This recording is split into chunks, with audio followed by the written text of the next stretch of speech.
bergerak berbagi untuk negeri, guru penggerak majukan pendidikan, guru penggerak menghamba pada murid, kreatif rancang pembelajaran, hargai potensi tingkatkan prestasi, lahirkan profil pelajar Pancasila. Belajar bergerak berbagi untuk negeri, kita menjalin kolaborasi. Belajar bergerak. Assalamualaikum warahmatullahi wabarakatuh. Alhamdulillahirabbil alamin. Wassalatu wassalamu ala asrofil anbiya'i wal mursalin wa ala alihi wa sahbihi ajmain. Amma ba'du. Yang terhormat Ibu Kepala Sekolah SD Negeri 2, Ibu Haja Ika Mulyati, serta Bapak Ibu Dewan Guru yang saya hormati. Pertama-tama, marilah kita ucapkan rasa puja dan syukur kepada Allah Subhanahu wa Ta'ala karena pada siang hari ini kita dapat berkumpul mengikuti kegiatan saya, yaitu seminasi budaya positif dalam keadaan sehat walafiat. Amin. Kedua kalinya, sholawat serta salam marilah kita haturkan kepada Tuhan besar Muhammad SAW yang selalu kita nantikan syafaatnya kelak di yaumul qiyamah. Ketiga kalinya saya ucapkan terima kasih kepada Bapak Ibu Guru yang sudah hadir pada kegiatan saya, yaitu penyebaran atau penugasan budaya positif yang ada di sekolah kita ini. Terima kasih saya ucapkan atas kehadirannya.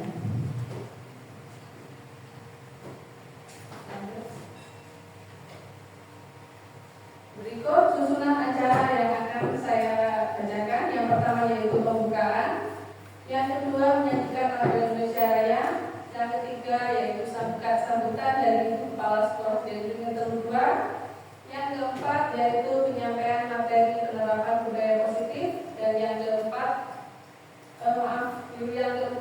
yaitu yang kelima penutup.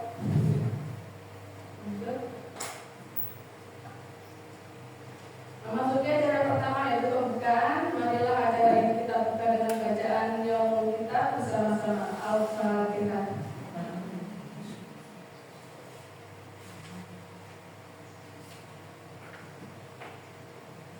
Doa dapat dihadiri. Memasuki acara kedua yaitu penyanyikan lagu Indonesia Raya. Bapak Ibu dimohon untuk berdiri sejenak.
Terima kasih, dimohon untuk duduk kembali.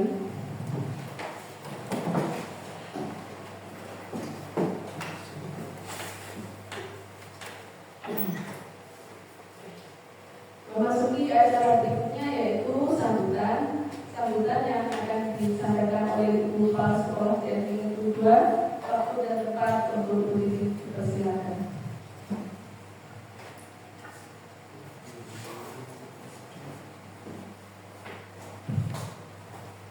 Assalamualaikum warahmatullahi wabarakatuh.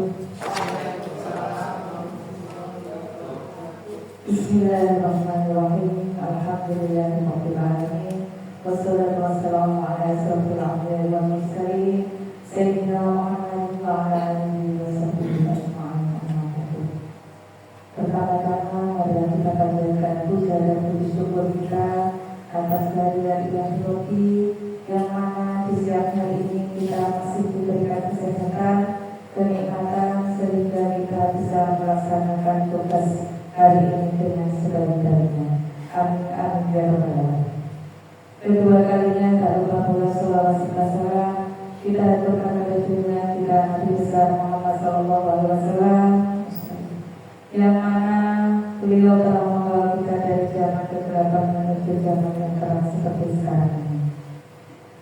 Ibu-ibu, bapak-bapak yang saya hormati, di sini saya selaku Kepala Sekolah SDN Beringin 2 mengucapkan banyak-banyak terima kasih kepada semua dewan guru yang mana sudah sudi menghadiri pertemuan dari undangan dari Bu Ika, yaitu calon CGP yang berasal dari SDN Beringin 2. Alhamdulillah semua guru sudah bisa menghadiri, dan kalau ada yang berhalangan kita bisa sudah memaklumi.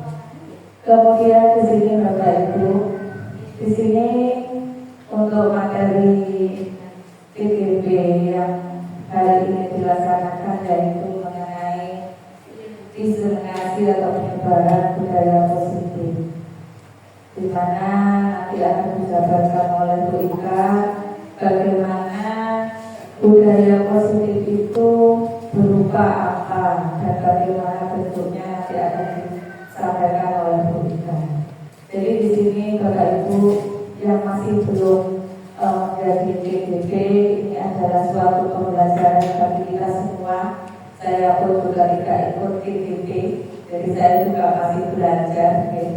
Kita sama-sama belajar nanti bagaimana penyebaran ini seperti apa hasilnya. Nah, kita akan nanti lihat bagaimana Bu Ika nanti penyampaiannya mengenai modul ini. Kemudian Bapak Ibu, saya tidak lupa yaitu menyemangati panjenengan untuk ikut program ini kalaupun masih ada angkatan 12 dan lain sebagainya. Monggo panjenengan bisa daftar, bisa mengikuti. Guna apa? Satu, untuk karir panjenengan sendiri. Yang kedua yaitu menambah wawasan panjenengan semuanya agar lebih maju di dalam pendidikan, untuk mendidik anak didik kita lebih maju lagi dan semangat lagi. Kalaupun nanti gurunya sudah menjadi guru penggerak semua, insya Allah nanti siswa-siswanya pun juga akan mempunyai prestasi yang lebih baik lagi. Terus kemudian Bapak Ibu, perlu saya sampaikan lagi bahwasanya janganlah berpikiran kalau CGD atau calon guru penggerak itu sulit. Sebenarnya kalau kita masih belum melaksanakan, kelihatannya sulit. Tetapi kalau kita sudah ada di dalamnya, insya Allah kita melaksanakannya itu nyantai. Lihat orangnya, kalau orangnya itu nyantai, ya pastinya nanti apa yang dilakukan itu akan lebih ringan. Itu. Terus kemudian anggaplah semua seperti ini ya, seperti guru penggerak, kemudian jam. Jangan dibuat pusing, dorong-dorong wes pusing dan jadi uang. Sebelumnya sudah persyaratannya sulit, tidak usah seperti itu. Kita itu memang ya dari pepatah kan sudah ada dimulai dulu. Kita itu harus bersakit-sakit dahulu, baru bersenang-senang kemudian. Jadi kalau kita mau menggapai segala sesuatu yang kiranya mengenakan kita, ya kita harus mengajarnya itu bagaimana. Jadi kita umpamanya mau mempunyai predikat sebagai guru yang bersertifikasi, otomatis kita harus menjalankan dan itu.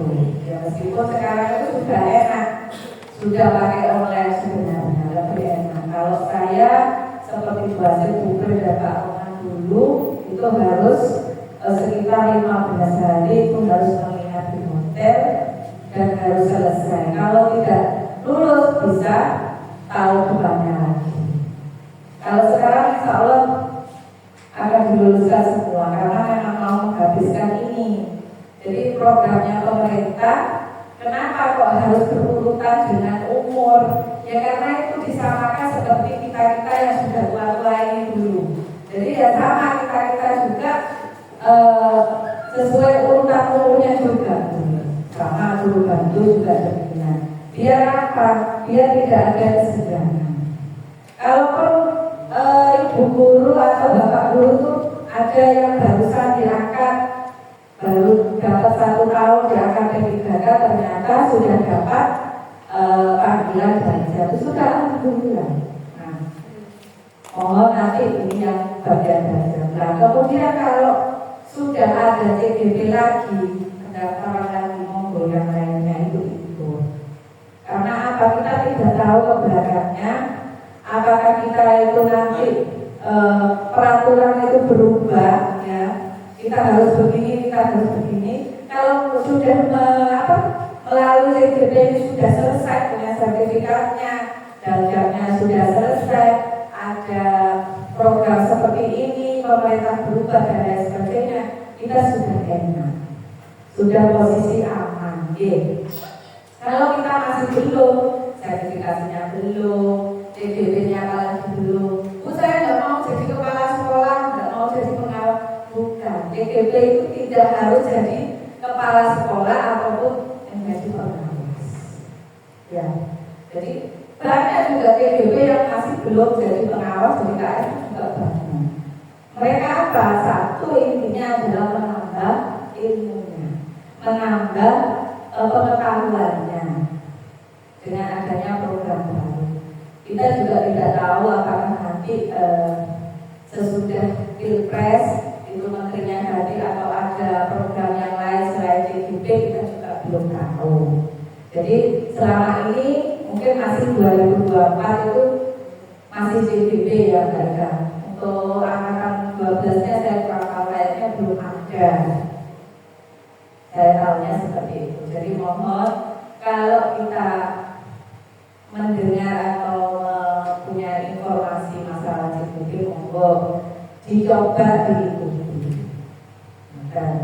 Terus kemudian pengimbasan ini memang sangat diperlukan untuk semuanya, bukan karena lembaga saja, tetapi ini pengimbasan dari Bu Ika ini, dari CGP-nya Bu Ika ini adalah contoh buat kita. Jadi nanti kalau dengan ikut CGP gak kaget, pengimbasan ini seperti itu. Insya Allah ini sudah pengimbasan yang kedua ya Bu Ika. Jadi nanti ada pengimbasan yang selanjutnya. Jadi kalau hari ini adalah pengimbasannya mengenai budaya positif. Jadi nanti Bu Ika akan menjelaskan budaya positif itu yang bagaimana. Nah, nanti maksudnya kalaupun ada yang mau ditanyakan, boleh ditanyakan. Cuma pesan saya yaitu kalau ada program-program baru dari pemerintah yang berhubungan dengan pendidikan, berhubungan dengan karir panjenengan, monggo diikuti. Insya Allah saya akan berusaha untuk membantu melaksanakan itu. Mungkin itu yang bisa saya sampaikan. Kurang lebihnya saya mohon maaf. Saya akhiri wabillahi taufiq wal hidayah. Wassalamualaikum warahmatullahi wabarakatuh.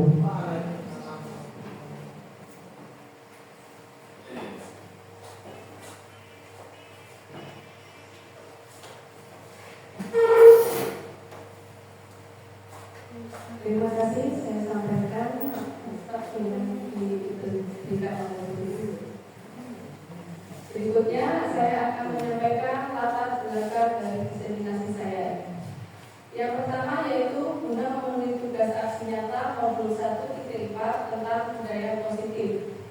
Berikutnya, penyebaran pemahaman budaya positif kepada seluruh warga sekolah. Dan yang terakhir, mengajak semua warga sekolah untuk menerapkan budaya positif.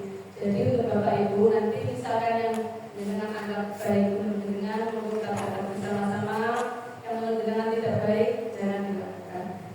Gitu. Sebagai pengantar dari diseminasi yang akan saya paparkan adalah saya mengambil contoh dari pembelajaran saya di modul 1.1, yaitu tentang filosofi Ki Hajar Dewantara. Ki Hajar Dewantara itu mengibaratkan bahwa sekolah itu seperti ladang atau sawah. Nah, guru ini adalah sebagai petaninya. Jadi, seorang petani itu disediakan sebuah ladang atau tanah. Nah, bagaimana petani itu nanti membuat bibit, bagaimana cara mengolah tanahnya, itu nanti terserah petaninya.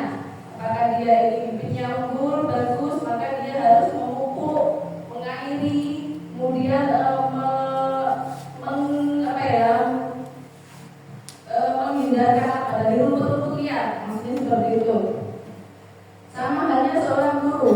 Guru juga harus menciptakan lingkungan yang menyenangkan, aman dan nyaman bagi muridnya. Guru menjaga dan melindungi murid dari hal-hal yang tidak baik sesuai dengan profil pelajar Pancasila. Berikut adalah gambaran dari profil pelajar Pancasila. Yang pertama yaitu beriman, bertakwa kepada Tuhan Yang Maha Esa dan berakhlak mulia. Yang kedua, berkebinekaan global dan bergotong royong, kemudian mandiri, bernalar kritis serta kreatif sesuai dengan lagunya profil pelajar Pancasila.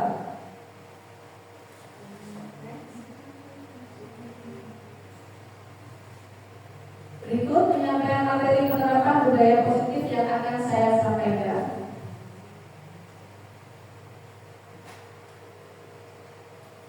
Latar belakang dari budaya positif yaitu belum menyeluruhnya pemahaman warga sekolah, terutama guru, tentang penerapan konsep-konsep inti budaya positif di sekolah seperti disiplin positif, motivasi perilaku manusia, posisi kontrol guru, pembuatan keyakinan kelas atau sekolah, kemudian penerapan segitiga restitusi.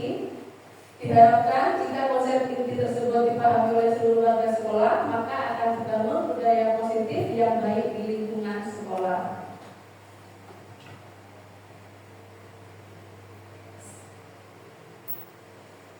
Tujuannya yaitu meningkatkan pengetahuan dan pemahaman tentang budaya positif dan terbentuknya motivasi intrinsik atau dari diri dalam kita, yaitu sifat atau karakteristik pada murid dengan pembuatan keyakinan kelas atau sekolah. Nah, nanti saya akan fokus pada materi keyakinan kelas atau sekolah yang akan saya bahas. Nah, tolak ukurnya yaitu terlaksananya diseminasi konsep inti budaya positif di sekolah, terbentuknya keyakinan kelas melalui kegiatan kesepakatan kelas yang dilakukan guru bersama murid.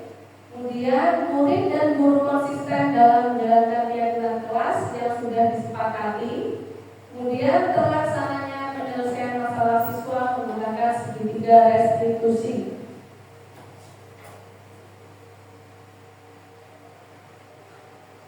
Ini adalah lini masa tindakan. Yang pertama yaitu saya berkoordinasi dengan kepala sekolah, kemudian melakukan diseminasi konsep inti budaya positif, kemudian menyusun keyakinan kelas, dan hasil keyakinan kelas nantinya ditempel di masing-masing kelas.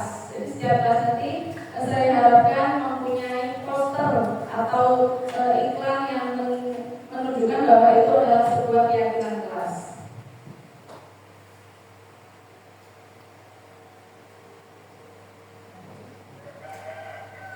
Dukungan serta yang saya butuhkan yaitu yang pertama dukungan dari kepala sekolah beserta wali kelas masing-masing, kemudian teman sejawat dan rekan-rekan yang ada di sekolah atau warga sekolah, kemudian murid juga yang saya butuhkan, yang saya butuhkan dukungannya, kemudian yang saya butuhkan untuk perlengkapan yaitu membuat keyakinan kelas, perlengkapan untuk persiapan diseminasi budaya positif.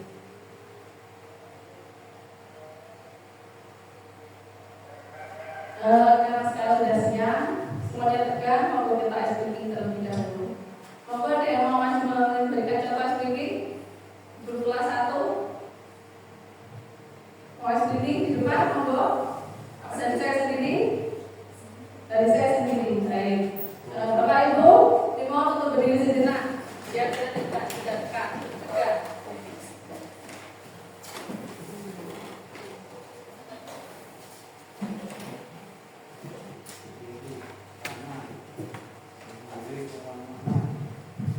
Baik, kalau saya bilang siang berarti pagi tepuknya 1. Pagi tepuk 1. Siang tepuknya 2. Malam setengah tepukan, jadi tidak sampai nempel. Ya. Pagi, siang, malam. Siang.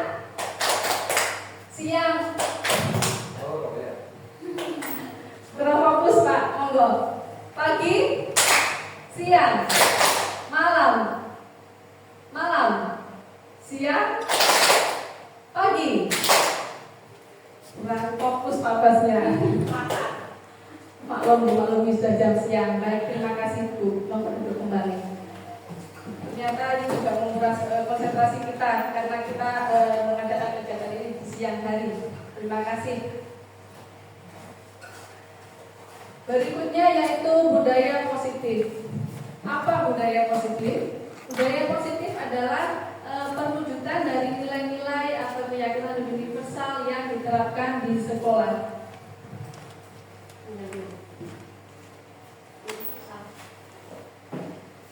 Budaya positif harus diterapkan untuk mewujudkan pendidikan yang berpihak pada murid. Sebagai pendidik, guru harus maksimal dalam menerapkan budaya positif agar dapat menciptakan budaya positif di sekolah. Kita harus memahami terlebih dahulu konsep inti, yaitu terdiri dari yang pertama disiplin positif, yang kedua teori motivasi atau perilaku manusia, yaitu mengenai hukuman dan penghargaan. Berikutnya posisi kontrol guru, kemudian pembuatan keyakinan kelas atau sekolah, dan selanjutnya penerapan segitiga restitusi. Dalam penerapan budaya positif di sekolah diperlukan kerjasama atau kolaborasi serta komunikasi yang baik antar warga sekolah. Jika budaya positif sudah terwujud dengan baik, maka murid merasa bahagia lahir dan batin, guru yang saling mendukung serta lingkungan sekolah yang nyaman. Berikut adalah gambaran dari budaya positif. Jadi budaya positif itu terbagi dari beberapa ini Bapak Ibu. Ada disiplin positif dan nilai kebajikan, kemudian nilai teori motivasi, hukuman dan penghargaan, kemudian keyakinan kelas dan kebutuhan dasar manusia, 5 posisi kontrol, kemudian segitiga restitusi. Nanti akan saya bahas.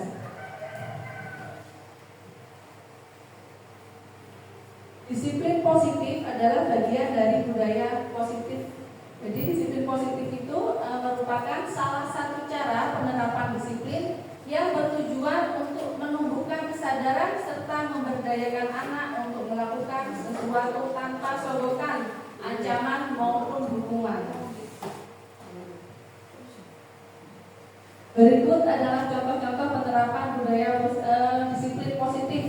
Sekolah kita sebenarnya secara tidak sadar kita sudah menerapkan disiplin positif. Cuma saya sendiri tidak menyadari kalau ternyata yang kita lakukan itu masuk dalam kategori disiplin positif, seperti kegiatan Jumat Akwa, sholat duha, kemudian mengaji bersama ketika hari Jumat, kemudian kita menyambut siswa di depan kelas ketika kita piket, termasuk disiplin positif. Kemudian membariskan anak ketika masuk kelas, termasuk juga disiplin positif. Kemudian anak disuruh maju ke depan memimpin berdoa dan sebelum pelajaran juga termasuk kategori disiplin positif. Jadi secara tidak sadar kita sebenarnya sudah melakukan disiplin positif dari awal. Cuma kita tidak menyadarinya kalau itu dalam disiplin positif. Nanti saya bahas. Berikutnya yaitu teori motivasi hukuman dan penghargaan. Teori motivasi dan hukuman penghargaan terbagi menjadi yang pertama yaitu menghindari ketidaknyamanan atau hukuman. Berikutnya yang kedua yaitu mendapat imbalan dan penghargaan. Yang ketiga menghargai diri dan menjadi orang yang mereka inginkan. Nah, dari ketiga ini yang mungkin pernah saya lakukan yaitu memberi imbalan atau penghargaan kepada anak didik saya. Ternyata itu tidak baik untuk anak didik kita. Kenapa? Misalkan si A menyelesaikan tugas lebih awal, kemudian yang selesai lebih awal kita kasih hadiah permen atau imbalan apapun. Ternyata itu tidak baik Bapak Ibu. Kenapa? Karena nantinya dia akan berasa, oh kalau saya selesai lebih dulu, saya dapat imbalan. Ketika tidak ada imbalan, dia akan malas-malasan mengerjakannya. Bisa seperti itu. Jadi ternyata yang kita lakukan itu sebenarnya tidak baik. Imbalan boleh dilakukan, tapi dengan jangan sebuah barang. Bisa dengan tepuk tangan. Sekiranya anak-anak itu tidak merasa ketagihan. Jadi penghargaan saya sendiri pernah melakukan, oleh selesai saya kasih permen. Ternyata itu tidak benar. Jadi anak-anak itu nanti akan terpicu, saya harus dari duluan karena saya mengharapkan sebuah permen. Seperti itu. Berikutnya yaitu ini adalah hukuman dan konsekuensi restitusi. Maaf tidak jelas ini. Lanjut. Apa hukuman, konsekuensi, dan restitusi? Hukuman adalah tidak terencana, bersifat satu arah, kemudian bisa berupa hukuman fisik, psikis, atau kata-kata kasar. Nah, kita misalkan anak-anak melakukan pelanggaran secara tidak sengaja kita melihatnya, maka kita akan secara langsung ada memberi hukuman kepada anak tersebut. Silakan anak tersebut datang terlambat. Kamu kan terlambat, silakan mengelilingi lapangan 2 kali. Itu termasuk dalam kategori hukuman. Itu hukuman. Kemudian kalau yang kedua konsekuensi. Konsekuensi ini bersifat terencana, sudah disepakati. Bentuk-bentuk konsekuensi dibuat oleh pihak guru bersama sekolah jika dalam lingkungan sekolah. Tapi di dalam lingkungan kelas yang menyepakati adalah guru bersama muridnya. Kebetulan saya sudah membuat kesepakatan keyakinan kelas, cuma belum saya pajang karena kemarin masih banyak kegiatan pusat, jadi belum saya pajang, tapi sudah saya selesaikan. Kemudian restitusi. Restitusi adalah proses menciptakan kondisi bagi murid untuk memperbaiki kesalahan mereka, sehingga mereka bisa kembali pada kelompok mereka dengan karakter yang lebih kuat. Jadi kita tidak langsung menyalahkan anak tersebut, kita menyelidiki dulu, memvalidasi masalahnya, kemudian nanti pada akhirnya kita mengingatkan pada keyakinan kelas yang sudah disepakati di dalam kelas yang sudah dibuat oleh guru bersama muridnya. Berikut adalah kategori konsekuensi dan hukuman. Yang nomor 1, mencatat 20 kali di dalam buku kalimat. Contohnya tulisan saya tidak akan terlambat lagi. Masuk ke dalam kategori hukuman atau konsekuensi? Menurut Bapak Ibu, hukuman atau konsekuensi? Kamu terlambat, silakan catat buku, silakan menulis sebanyak 20 kali. Hukuman atau konsekuensi? Itu masuk dalam kategori hukuman. Ya. Kemudian yang kedua, lari mengelilingi lapangan karena terlambat hadir di sekolah. Hukuman. Kemudian membersihkan coretan yang dibuatnya di meja. Ini bisa masuk ke dalam konsekuensi dengan catatan kita membuat terlebih dahulu keyakinan kelasnya. Yang keempat, berdiri di depan kelas sambil mengangkat satu kaki karena tidak mengerjakan tugas sekolah. Ya, benar, hukuman. Berikutnya membersihkan WC karena merusak pensil teman. Ini termasuk dalam hukuman. Kalau kesepakatan atau keyakinan itu harus kita yakini terlebih dahulu. Jadi kita harus membuat keyakinan terlebih dahulu. Nanti apabila anak tersebut membuat kesalahan yang atau melanggar keyakinan itu, maka anak tersebut kita tawarkan apa yang akan kamu lakukan untuk menebus kesalahan. Nanti bagaimana anak tersebut mau menebus kesalahannya pada teman, nanti kita akan mengadakan wawancara melalui sertifikat restitusi. Selanjutnya,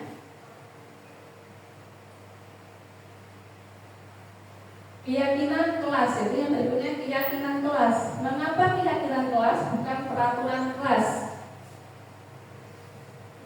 Dalam sekolah kita yang ada biasanya itu poster peraturan atau tata tertib sekolah. Yang selalu ada di sekolah itu tata tertib sekolah. Nah ternyata tata tertib itu berbeda dengan keyakinan. Saya sendiri juga baru paham kalau ternyata itu berbeda. Pertanyaan tematik dari saya itu mengapa kita memiliki peraturan tentang penggunaan helm pada saat mengendarai kendaraan roda 2? Mengapa kita saat mengendarai roda 2 memakai helm? Menurut jenengan mengapa?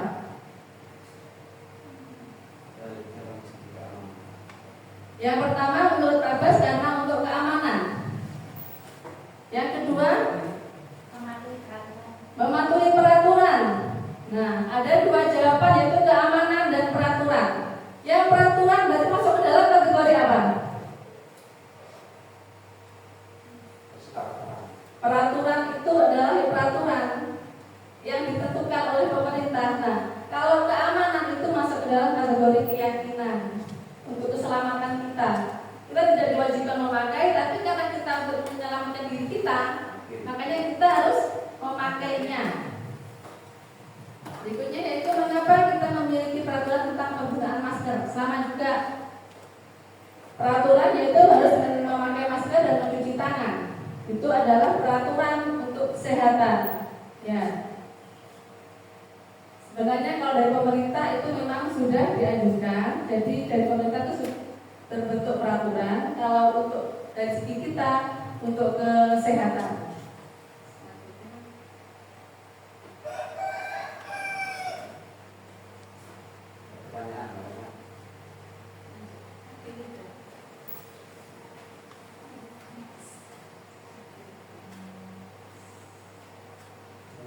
Ini adalah keyakinan kelas. Jadi keyakinan kelas itu dibuat berdasarkan kesepakatan antara guru dan siswa, bersifat universal atau tanpa batas.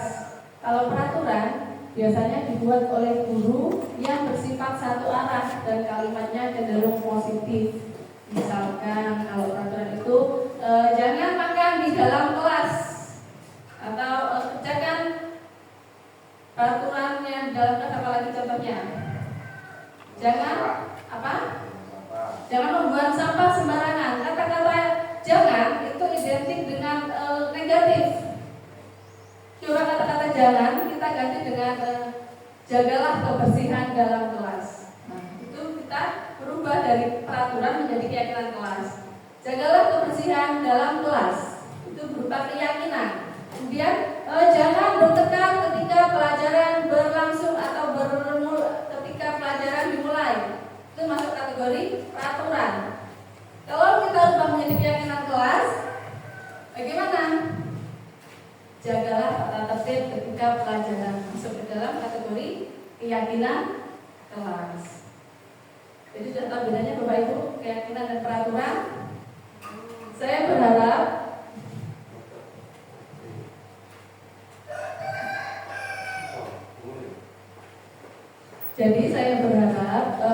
nanti setiap kelas mempunyai poster keyakinan kelas. Ya, bukannya saya menyuruh atau bagaimana, tapi nanti mungkin bisa diterapkan di kelasnya masing-masing. Membuat keyakinan kelas. Ini adalah dokumentasi saya ketika saya membuat keyakinan kelas kemarin di ajaran baru. Jadi anak-anak itu saya bagikan sebuah post-it, itu saya bagikan, kemudian anak-anak saya kasih gambaran keyakinan kelas itu seperti ini. Nah, anak-anak membuat masing-masing sendiri. Jadi anak-anak itu menuliskan kata-katanya sendiri, kemudian nanti setelah selesai anak-anak itu semuanya saya tempel, anak-anak sendiri yang menempel, anak-anak menempel, kemudian kita saring, kita sendiri-sendirikan seperti kemarin saya waktu PI yang pertama itu. Nah kemudian setelah itu kita sepakati bersama mana yang kita ambil sebagai keyakinan, kemudian mana yang tidak kita pakai. Setelah itu, setelah terbentuk sebuah keyakinan kelas, kesepakatan kelas, kemudian terbentuklah keyakinan kelas. Jadi kesepakatan kelas itu adalah prosesnya, proses pembuatannya. Setelah itu, setelah terjadi kesepakatan kelas, maka akan terbentuklah sebuah keyakinan kelas. Itu. Lanjut.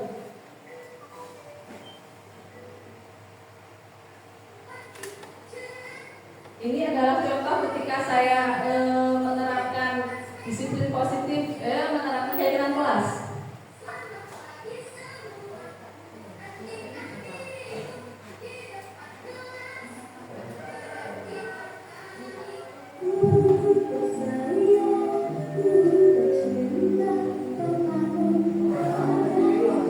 Ini adalah proses saya ketika membuat video keyakinan kelas. Ini juga sudah jadi. Kenapa saya simpan di TikTok? Karena kalau di HP kadang saya hapus. Jadi saya simpannya di TikTok.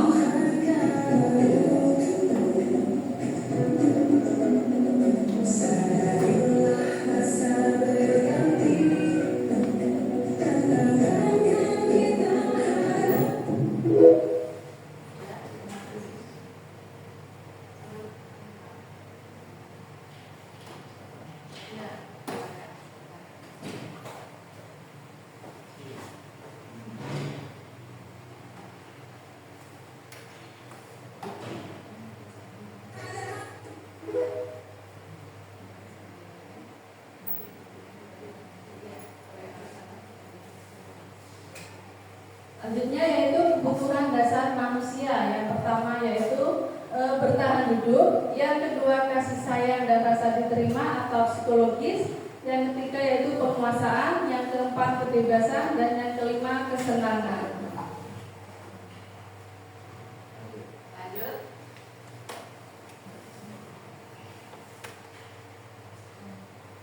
Kebutuhan bertahan hidup atau survivor adalah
baik, saya lanjutkan. Yang berikutnya yaitu kebutuhan bertahan hidup atau survivor adalah kebutuhan yang bersifat fisiologis untuk bertahan hidup, misalnya kesehatan, rumah, dan makanan. Kebutuhan kasih sayang dan rasa diterima adalah kebutuhan ini, dan tiga kebutuhan berikutnya adalah kebutuhan psikologis. Kebutuhan untuk disayangi dan diterima meliputi kebutuhan akan hubungan dan koneksi sosial. Kebutuhan untuk memberi dan menerima kasih sayang, dan kebutuhan untuk merasa menjadi bagian dari suatu kelompok.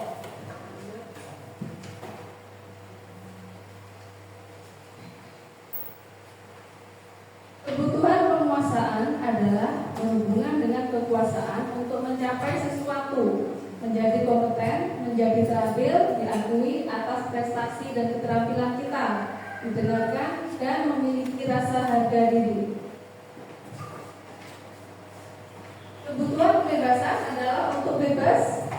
Kebutuhan akan kemandirian, otonomi, memiliki pilihan, dan mampu mengendalikan arah hidup seseorang. Kebutuhan akan kesenangan adalah kebutuhan untuk mencari kesenangan bermain atau tertawa. Itu adalah contoh dari kesenangan. Bayangkan hidup kita tanpa kenikmatan apapun, betapa nanti menyedihkan.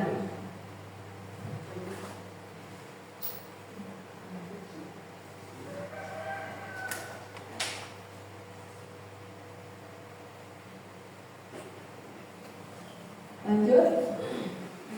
Berikutnya yaitu posisi kontrol. Coba Bapak Ibu sekarang kepalkan tangan jenengan dan tidak ngantuk Pak. Saya malu nih memang waktunya sekarang jaga tangannya tidur. Kepalkan tangan Bapak Ibu. Bayangkan dalam tangan Bapak Ibu ini Bapak Ibu menggenggam suatu benda yang sangat berharga atau benda yang menurut jenengan tidak akan Bapak Ibu berikan kepada siapapun. Jadi bayangkan di dalam sini ada sesuatu yang Bapak Ibu sedang genggam. Bayangkan sesuatu yang Bapak Ibu genggam itu Bapak sebelah. Di sini tidak genggam. Ini sama Bu Asep. Ya. Bapak yang genggam salah satu. Ya, baik. Coba teman sebelah Anda. Teman sebelah Anda yang tidak menggenggam. Bagaimana caranya jenengan bisa membuka genggaman teman jenengan? Bisa dengan bujukan atau dengan rayuan atau dengan mungkin dididik. Bagaimana caranya jenengan bisa membuka itu? Bayangkan yang menggenggam itu adalah memegang sesuatu yang menjenengan sangat berharga. Apakah jenengan bisa membukanya? Bisa? Bisa? Jadi bisa dibuka? Bisa dibuka Bu? Pak Bas? Bisa. Bisa. Berarti dengan cara apa Pak? Memaksa. Ada yang tidak bisa terbuka? Terbuka apa tidaknya Bu sini? Tidak bisa terbuka. Nah, perhatikan. Dalam kehidupan kita ini, yang bisa menentukan membuka atau tidak itu adalah diri kita sendiri, bukan orang lain. Jadi posisi kontrol itu diibaratkan adalah sebagai guru. Misalkan guru itu ingin menjadikan muridnya seperti apa, itu terserah gurunya. Murid pun seperti itu, tidak bisa dikontrol. Murid itu akan berbuat baik dengan kehendak dia sendiri. Jadi kita sebagai guru berkewajiban untuk memberikan pendidikan yang kelak bisa membuat beliau berkarakter baik, kemudian sikapnya juga baik. Jadi terserah gurunya. Tadi jadi guru itu berkewajiban mendidik anak sesuai dengan profil pelajaran Pancasila. Jadi anak itu jika berbuat semuanya sendiri, dia sudah mempunyai pedoman. Seperti itu. 5 posisi kontrol guru yang pertama yaitu sebagai penghukum. Yang kedua pembuat rasa bersalah. Yang ketiga sebagai teman. Yang keempat sebagai pemantau. Yang kelima adalah sebagai manajer. Menurut jenengan, posisi jenengan itu sekarang sebagai apa? Penghukum atau pembuat rasa bersalah, teman atau pemantau atau manajer? Manajer. Baik, sekarang kita buka dulu terlebih materinya. Lanjutkan.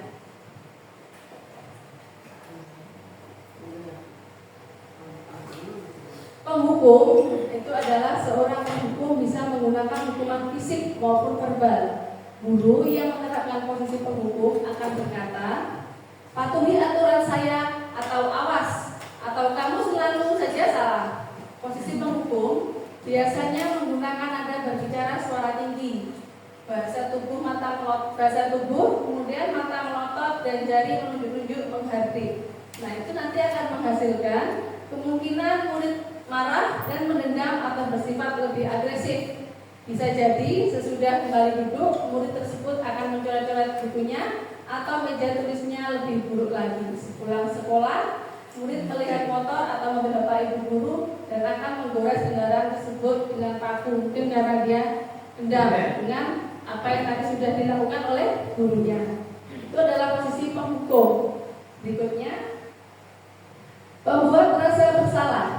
Pada posisi ini biasanya guru akan bersuara lebih lembut.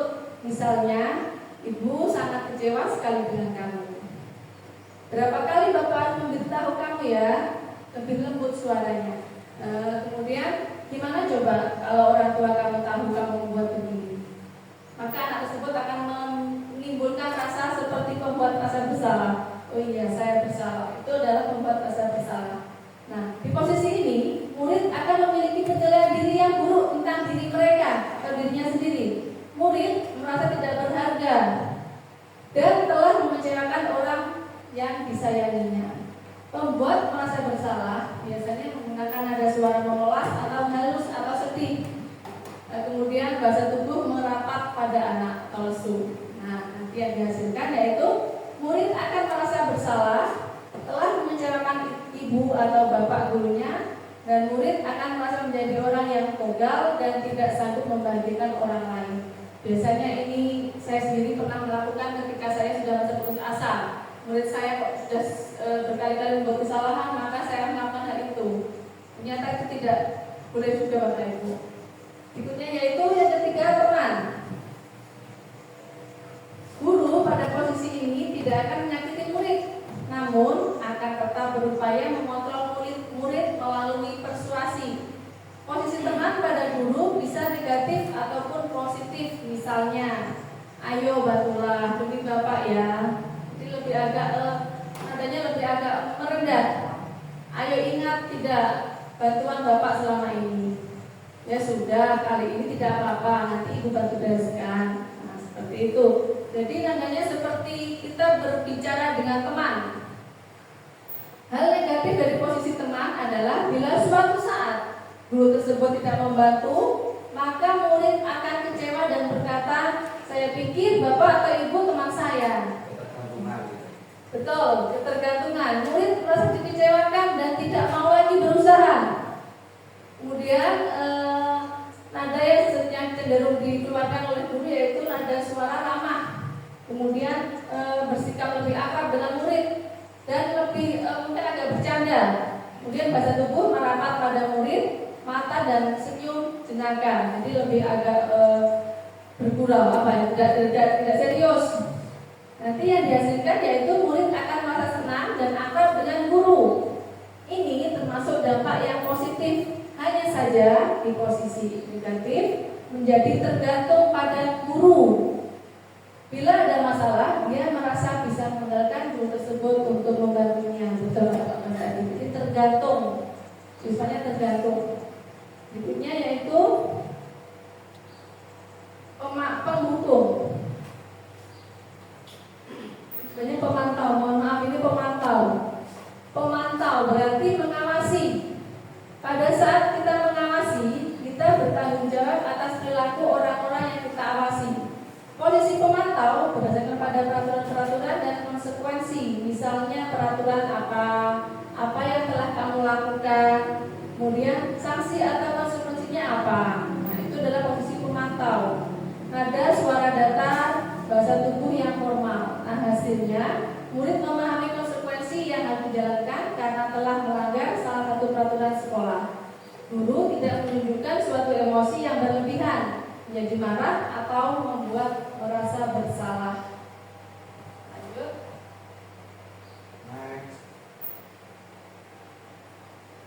Berikutnya yaitu posisi manajer. Nah, sebelumnya saya menganggap kalau posisi manajer itu adalah kepala sekolah. Memang benar, kepala sekolah adalah manajer dalam sekolah kita. Tapi untuk kita sebagai guru, ketika kita di kelas, posisi kita adalah sebagai manajer. Ketika di sekolah, manajer kita adalah kepala sekolah. Jadi ada dua perbedaan. Ketika kita di kelas, kita sebagai guru mengajar anak, posisi kita adalah sebagai manajer. Posisi manajer adalah posisi di mana guru berbuat sesuatu bersama dengan murid, mempersilahkan murid mempertanggungjawabkan perilakunya, mendukung murid agar dapat menemukan solusi atas permasalahannya sendiri. Seorang manajer telah memiliki keterampilan di posisi teman maupun pemantau. Dan dengan demikian bisa jadi di waktu-waktu tertentu kembali kepada kedua posisi tersebut bila diperlukan. Misal apa yang kita yakini kembali ke keyakinan kelas. Kemudian ini kata-kata contohnya, apakah kamu meyakininya? Itu termasuk kata-kata yang digunakan oleh seorang manajer dalam kelas. Jika kamu meyakininya, apakah kamu bersedia memperbaikinya? adalah nanti kita gunakan dalam sertifikat restitusi. Jika kamu memperbaiki ini, hal ini menunjukkan apa tentang dirimu. Nah, manajer itu cenderung menggunakan bahasa nada tulus, bahasa tubuh tidak kaku dan mendekat kepada murid.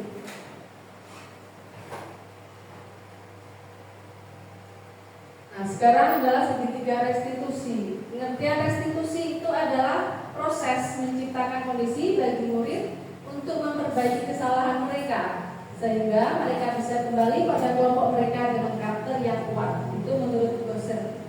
Berikutnya, restitusi bukan untuk menebus kesalahan. Restitusi adalah sebuah tawaran, bukan paksaan. Restitusi itu fokus pada solusi dan dapat mengembalikan murid yang berbuat salah pada kelompoknya. Ini adalah diagram segitiga restitusi Bapak Ibu. Yang pertama yaitu menstabilkan identitas, yaitu berdasarkan prinsip membuat kesalahan adalah bagian dari proses pembelajaran menggeser identitas negatif ke identitas positif. Misalnya kata-katanya misalkan seperti ini, saya juga pernah melakukan kesalahan seperti itu, dan contoh kata-katanya. Berikutnya yang kedua yaitu validasi tindakan yang salah. Berdasarkan prinsip setiap perilaku berupaya memenuhi kebutuhan-kebutuhan tertentu. Guru akan bergeser dari pemilih stimulus respon menjadi proaktif. Misal, saya juga pernah melakukan kesalahan seperti itu, hampir sama. Iya sama. Kemudian yang ketiga, ya sama. Menanyakan keyakinan. Murid akan diberikan pertanyaan bermakna untuk menunjukkan motivasi secara intrinsik atau dari dalam kita. Misal, apa nilai-nilai umum yang kita telah sepakati. Untuk fondasi ini, bukan ini Bapak Ibu. Fondasi itu yaitu kita menanyakan apa yang sudah kamu lakukan, seperti itu. Mungkin ada alasan apa kalian melakukan hal itu. Itu contoh dari kalimat tindakan. Berikutnya, saya pernah melakukan kegiatan tindakan restitusi. Berikut videonya.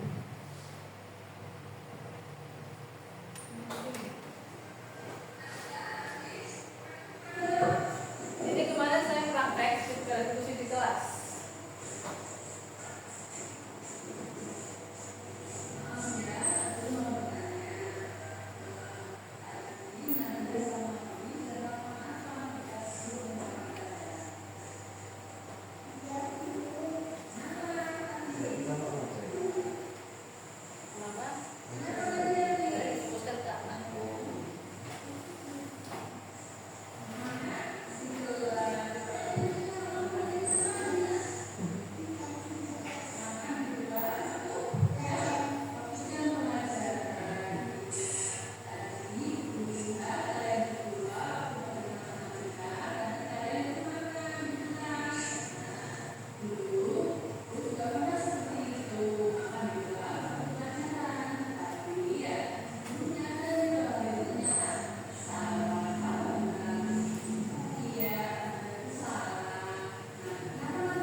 Itu tadi adalah video kegiatan atau mempraktekkan segitiga retribusi. Jadi menanyai kepada anak terlebih dahulu apa yang menyebabkan anak tersebut melanggar peraturan, pasti ada alasannya. Nah, kemudian nanti kita tanya kepada anak tersebut mengapa, kemudian bagaimana solusinya supaya tidak terulang kembali. Itu adalah segitiga retribusi. Nah, kita kembalikan kepada kegiatan kelas yang sudah disepakati. Nah, itu tadi adalah pemaparan atau penjelasan saya tentang diseminasi budaya positif di sekolah. Saya ucapkan terima kasih atas kehadirannya Bapak Ibu Guru. Saya ucapkan terima kasih. Wassalamualaikum warahmatullahi wabarakatuh.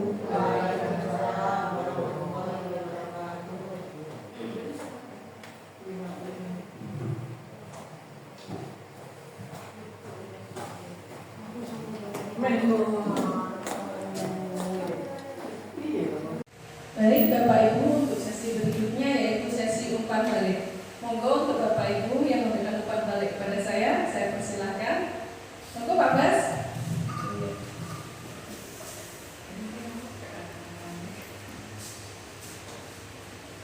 Terima kasih atas waktunya yang telah diberikan kepada saya. Begini tentang apa yang telah disampaikan tadi oleh Bu Rika mengenai budaya positif bagi untuk SD Negeri Negeri 2 ini, saya kira sangat cocok sekali dengan visi dan misi dari SD Negeri 2, karena mengenai disiplin positif, pembiasaan-pembiasaan yang dilakukan ini nantinya akan membentuk karakter bagi siswa-siswa kita itu. Dan selanjutnya untuk disiplin positif ini bagi SD Negeri 2 ini sangat membekali sekali. Nantinya siswa-siswa kita ini, lulusan-lulusan kita ini akan mampu nanti beradaptasi, mampu menjadikan siswa-siswa kita atau lulusan dari SD Negeri 2 ini mampu bersaing di luar sana atau nanti berkelanjutan. Ya, menurut saya seperti itu. Terima kasih atas waktu. Baik, terima kasih saya sampaikan. Untuk pertanyaan yang kedua yaitu monggo Bu Asep.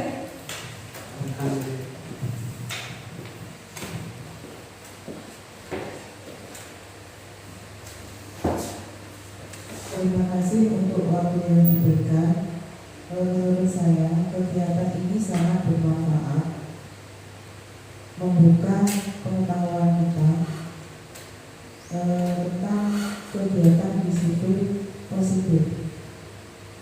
Secara tidak sadar kita telah melakukan kegiatan-kegiatan tersebut, seperti yaitu kegiatan Jumat Takwa, yaitu melaksanakan sholat duha dan mengaji bersama.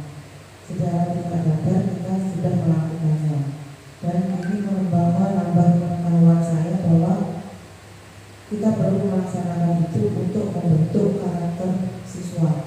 Kemudian lagi kita juga dapat mengetahui hal-hal ternyata selama ini apa yang kita lakukan ini ternyata kurang tepat, ternyata ini tidak benar. Mungkin itu yang bisa saya sampaikan. Terima kasih. Baik, terima kasih Bu Asep atas pertanyaannya. Bapak Ibu sekalian, sekian pemaparan atau penjelasan dari saya. Semoga bermanfaat untuk Bapak Ibu sekalian. Sekian dari saya.